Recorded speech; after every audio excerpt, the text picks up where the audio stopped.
Hello learners, today we're going to go over 5 research-backed things you can start doing today to improve your creativity and come up with more and better ideas. You ready?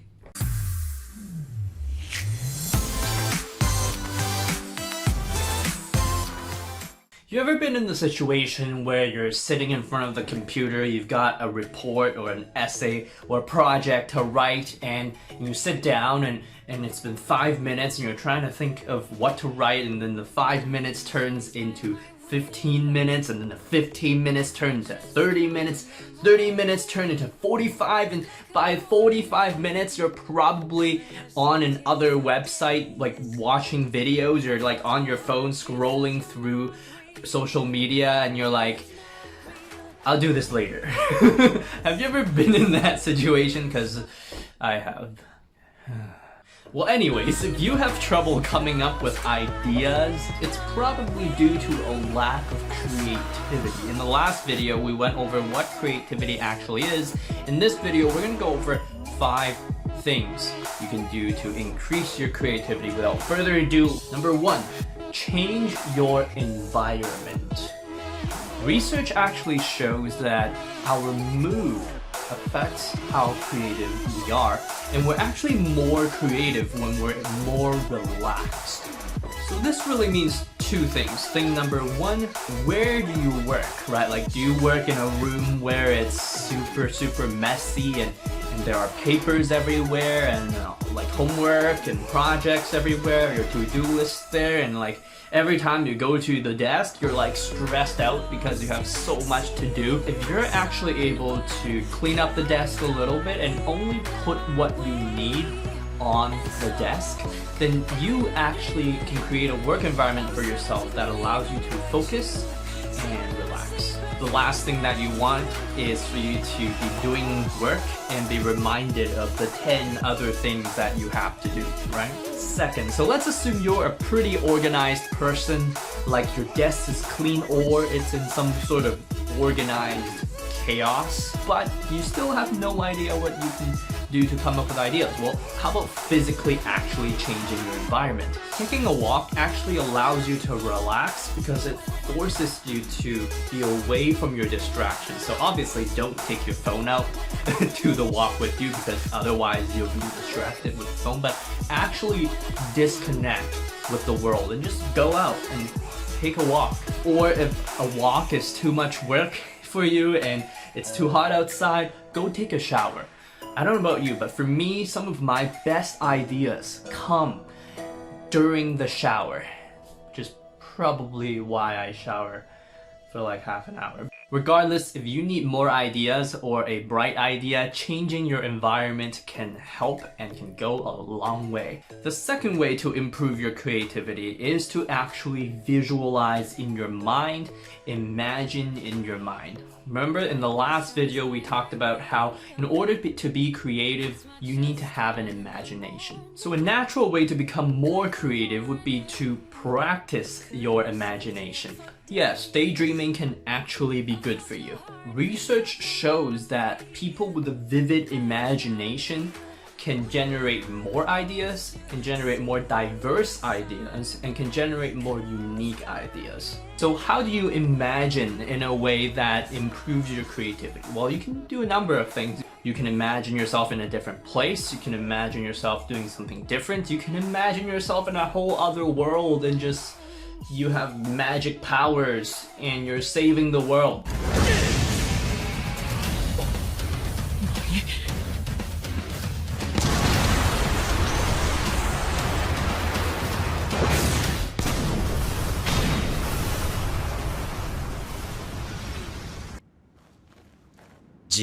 Whatever you do, the key to doing this is to be as detailed as possible. Something that I also like to do is to imagine me accomplishing my goals, or imagine me doing the things that will help me accomplish my goals. So give it a try. The third way to improve your creativity is divergent thinking. I also relate this to looking for opportunities. If you really think about it, convergent thinking is when we are looking for one solution, while divergent thinking is when we're thinking of a number of solutions. And the way school works is that it often trains us to be convergent thinkers. What does 3 plus 2 equal to, right? What's the answer to this calculus question? How do you balance this chemistry equation, right? How do you solve this physics problem? How do you do this accounting problem, right? We often are always looking for the one answer. But in life, a lot of the time, the problems that you're dealing with, there are multiple ways to solve the problem, and you have to think in those terms. So divergent thinking is more like, you want 18. How many different ways are there to get 18? Oh, there is 9 times 2. There is 9 plus 9. There is 36 divided by 2. There are so many ways to get 18. Which way are you going to choose and why? So that's kind of what divergent thinking is. It's the ability to come up with a number of solutions for one single problem.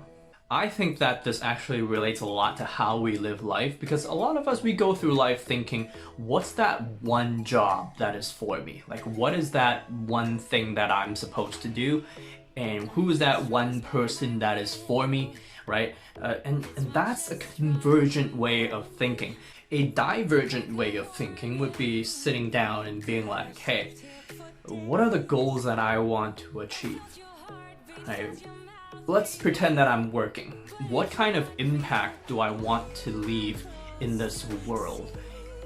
And then you start with that end and you're like, all right, what are the ways that I can take to get to this goal that I have? That's a divergent way of thinking.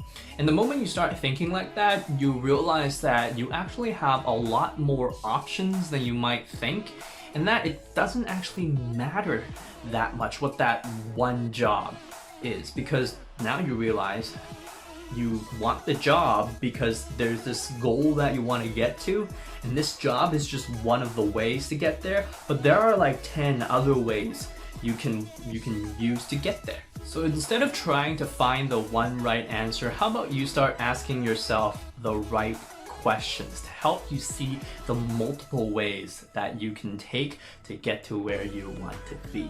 The fourth way to become more creative is actually to learn as much as possible in a disciplined manner.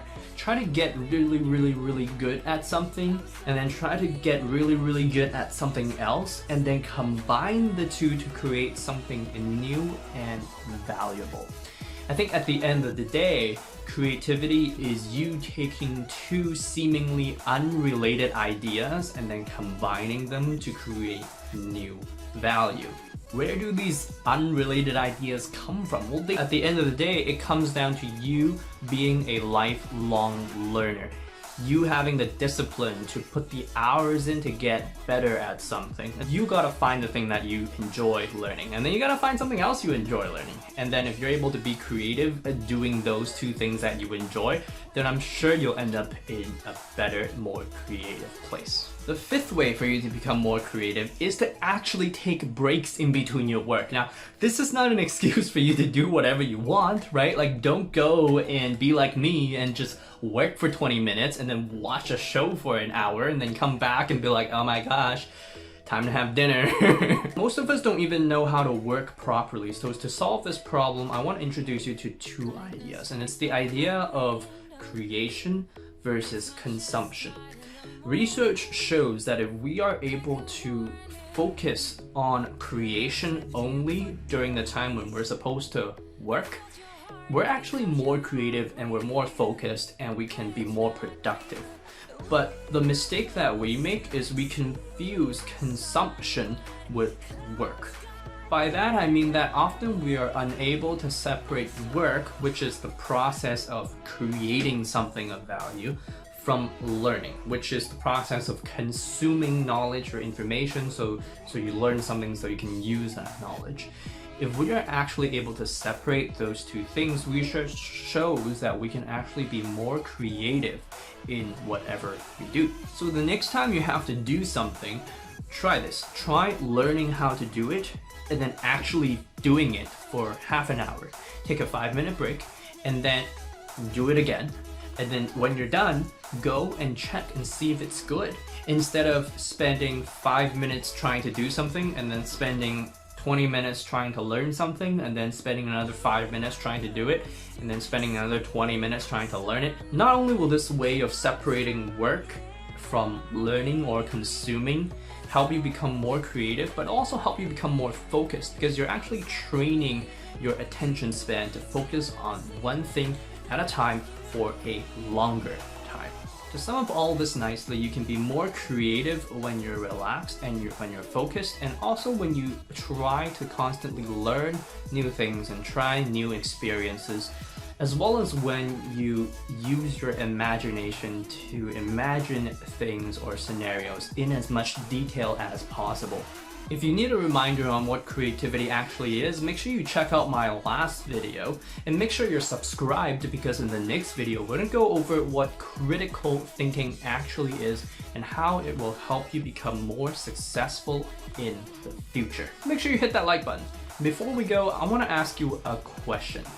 Which one of these 5 ways are you going to implement starting today to become more creative for tomorrow?